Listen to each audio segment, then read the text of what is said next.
Today, I wanted to read a little story that I wrote a few years back. Kind of wrote it for the kids. I would read it to the second graders. And recently, it was on a podcast that one of our parishioners does, actually. And so I thought I'd read it for you today. And our inability to go to Mass, maybe we can build up the fervor and the desire to go to Mass when we are able again. So this story is called Tommy Goes to Mass. Every Sunday, Tommy's family drove to a funny-looking building with a lowercase t on the roof of it. Tommy knew it was a T because he had just finished first grade and knew how to write and read all the letters. His teacher had told his parents, "Tommy has a very good imagination, and he's a good speller. Perhaps he'll be a writer one day." But Tommy did not want to be a writer. He wanted to be a superhero, or a ninja, or a knight. Tommy didn't necessarily like going to the funny building with the T on top, but one Sunday, that all changed. His family had arrived a little bit early that day. Well, that is, they had actually arrived on time. And that's when Tommy saw a man all dressed in black, like a ninja. He entered a special room that Tommy had never seen before. Tommy wondered what he was doing in that room, and he wished that he could go inside, but he knew that he wasn't allowed. A few minutes later, the ninja left the room. Or was this someone else? He had the same face, but he was dressed completely different. He was wearing all sorts of robes and strings and colors, and a cape that fluttered behind him as if there were a breeze blowing. He was a superhero. Tommy began to wonder what sort of superpowers the superhero had. One simply doesn't dress like that without something to show for it. Suddenly, there was a blast of music from the organ. It was unlike any music Tommy had ever heard on the radio. It almost sounded like angels singing. At least, he assumed that's what angels sounded like. The superhero walked slowly and deliberately down a long aisle to what appeared to be an arena, like a big boxing ring. There seemed to be hundreds of people gathered to watch whatever fight was going to take place. Tommy looked for the bad guy, but he didn't see anyone. He strained. He stood on his seat, but he saw nothing. Oh no, it must mean that the bad guy was invisible. Invisible bad guys were the worst, Tommy thought. Did the hero know? Should Tommy tell him? He could be walking right into a trap. He was about to shout out when the hero made his first move. He knelt on one knee, as if he were picking something up off the ground, some secret weapon, a hidden dagger or dust. That was it. It was a secret power. He had lowered himself to make his opponent, invisible though he was, think that he was weak. It was a brilliant strategy. Yes, he rose up and walked up those stairs into the sacred fighting ground. The superhero looked as if he were marching to his death. Yet he was strangely serene. What confidence! Then he bowed before the great and fancy table in the middle of the arena and kissed it, as if he were kissing his mother goodbye, or like a soldier kisses his sword before battle. Tommy didn't know how, but he knew that table would end up being very important for this battle. Then one of his assistants handed him a sweet-smelling smoke on the end of a long chain, another weapon. Tommy thought, was it a mace? Only knights in armor used those.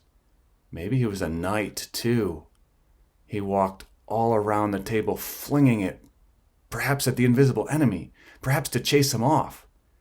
Obviously, the smoke was to lay down some cover so that the enemy couldn't see him as well. Tommy knew that because that's what he would do if he were a ninja warrior. Then Father went to the corner of the ring, and in a sing-songy battle chant, he waved his right hand over himself. It must have been some sort of shield, a force field, to protect himself. Then he turned towards the spectators and opened his once folded hands from over his heart, addressing the people. Tommy felt a surge of power. Wait a minute. They weren't spectators. They were participants. If he would have known that, he would have wore his own cape. Instinctively, Tommy returned the incantation. Was it just him? Or did the man seem to grow larger, like power was returned to him? He uttered another battle cry with his arms spread apart in what must have been his fighting stance, and then collapsed into his seat, seemingly exhausted. End of round 1, Tommy thought. Everything was momentarily still. What was that red book the knight had read from? A book of spells? Whatever enchantment he had just spoken seemed to take a lot out of him. He was now sitting in his seat with his eyes closed. Was he asleep? Dead? No, he couldn't be dead. He was definitely tired, though. So was everyone else. They all sat down. Suddenly, Tommy heard another voice. It was from some man standing on the other side of the arena. He seemed to be telling a story of some sort. He didn't know who or what it was about, but he felt strangely encouraged and energized. "The word of the Lord," the man finished. Those were God's words? No wonder Tommy had felt so energized. He knew he wasn't alone because a moment later, the whole stadium, was that what this place was called? Was singing. The energy of God's word was literally pulsating through the whole building. When it ended, someone else got up and read more of God's words. They were some sort of instruction and encouragement. A letter of some sort to someone named Corinthian or something. What a funny name, Tommy thought. They proved to be quite powerful words because once again, the whole of the people stood up and started chanting a jubilant war song. At this point, the ninja's sidekick, presumably because he was dressed very similarly to the first ninja, was escorted by flaming torches and the smoking mace thing to the great table thing where he bowed and then took another book and held it up high in the air. What were the torches for, Tommy wondered. It wasn't dark, so they couldn't be for light. Maybe they were some sort of weapons, like flaming swords. The sidekick swung the smoking mace thing around the book. Whatever he was going to read, it was going to be way more important than the other readings, that was for sure. Tommy prepared himself for something awesome. This reading was about someone called Jesus, who had the power to heal the sick, raise the dead, and cast out demons. That was it. Suddenly, everything made sense to Tommy. This is why they were here, to do battle with demons, invisible ones. The superhero dressed in his fantastic robes, then, must have some special powers from God, just like the ones Jesus had. How thrilling. Tommy looked around the room. No one else seemed to be quite as thrilled as he was. What was wrong with them? How could they not get it? Some of them looked bored. How could they be bored? Admittedly, the Ninja Warrior Knight was going on about something that Tommy couldn't quite follow. Maybe these people didn't realize that they were all in one epic battle with invisible demons. But then, why were they there at all then? A moment later, everyone was standing again and saying the things that they believed in. It seemed like a secret password to be part of a secret club. And there it was. All the people said it. They said it. That they believed in the visible and the invisible. Well, golly, they sure didn't act like it. Tommy didn't know all the words to the secret password, though he knew he believed in it all. He thought for sure someone would escort him out of the club, but no one did. After saying some prayers, they were all sitting again, and someone came around with a basket in which people threw their money. Club dues, maybe? Made sense. Tommy reached in his pocket and found a $1 bill his dad had given him. He threw it into the basket. He was in the club. Excited that he had some skin in the game, he returned his focus to the front, where the superhero was busy arranging gold plates and fancy cups on a big table. He knew the table was going to be important. He looked around for the bad guys. He couldn't see them. They were invisible.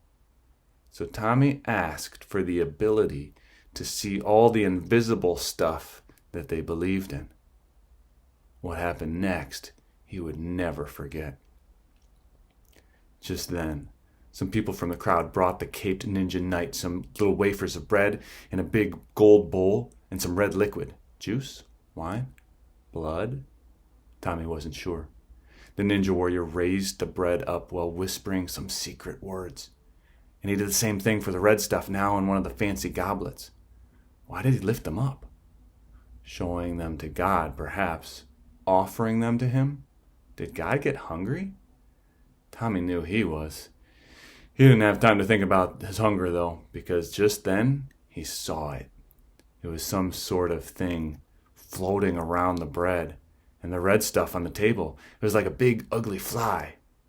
No one else seemed to see it except the superhero. Suddenly there were hundreds of the flies. Thousands, maybe billions. What would he do? Just then, someone handed the superhero the smoking mace ball thingy again, and this time he went crazy with it. He was making smoke force fields and twirls and swirls. Tommy could barely see him when it was all over. Those flies, demons. They were so angry and discombobulated, you would have thought they just got off a merry-go-round in a hailstorm. Exactly what they wanted for the enemy, he was sure. The sidekick took up the smoke ball and bowed to his master and started flicking it right at his head. The master didn't even flinch. Of course, thought Tommy, he's flicking the demons off him. He could see one of them get smacked right in the face and go flying in a blaze of fire right out the stained glass window. Everything was silent. They were alone. Then the man standing at the big table blasted another bolt of energy from his heart. It was longer this time, as well as was the response from the people. Tommy felt linked to him, as if whatever they had just done had bound them together. His words were now Tommy's words. His actions, Tommy's actions. He began to glow. His face was so bright, Tommy couldn't see it. When the light turned down, his face had changed. He looked like someone Tommy had seen before, but he couldn't remember where. Suddenly, the ninja hero started making a force field right over the fancy cup and plate. After a bunch of special incantations, he leaned over, got very soft with his voice, almost whispering. He was holding the wafer of bread in his fingers. Suddenly it occurred to Tommy, he's putting some spell on that bread. He's going to turn it into something else. But what? In another instant, Tommy got his answer. The night ninja held the bread high over his head, and Tommy saw it burst into flames. It was like he was holding a miniature sun. Tommy wanted to shield his eyes, but he couldn't. He needed to look at that sun, though it seemed more accurate to say that the sun was looking at him. The superhero put the sun back down on the fireproof gold plate. His hands seemed to be unaffected. He must have had some special fireproofing on them, too. Then he took the goblet, leaned low, and whispered something. Then he raised it high, and lava seeped over the top of it like an oozing volcano. Fire was all over the big table thing, but what happened next really made Tommy wonder. He went down on a knee again. It seemed to be some sort of act of humility, like a knight would make to a king, or a ninja to his master. But to the fire? Well, that would only make sense if the fire were more than just plain, ordinary fire, but some sort of person, or a god or something. Could it be? Could it actually be a divine fire? A horrible flash of terror shook Tommy. It all made sense. Not only was it a divine fire, but it was some divine fire food or potion or elixir. The man was going to eat it. That was the secret weapon. He was going to eat the fire and what? Turn into fire? Is that possible? It was a really good idea. If that smoke thingy and those flaming sword thingies could keep evil spirits away, just think what a ninja wizard warrior could do with the ability to throw fire or breathe it. Just as Tommy had anticipated, after the man had said a few more magical words, the people all joined him in a battle cry. Everyone knew this one. The man mixed the sun and the lava together, and Tommy saw him eat it and drink the fire concoction. He burst into flames. Only he wasn't burnt up. Tommy could feel the heat radiating on his face. If only he could get closer. And then it happened. People started going up to the fire ninja, and he gave other little suns to them, and they burst into flames. The room was filling up now. It was getting hot. A few minutes later, everything seemed to be back to normal.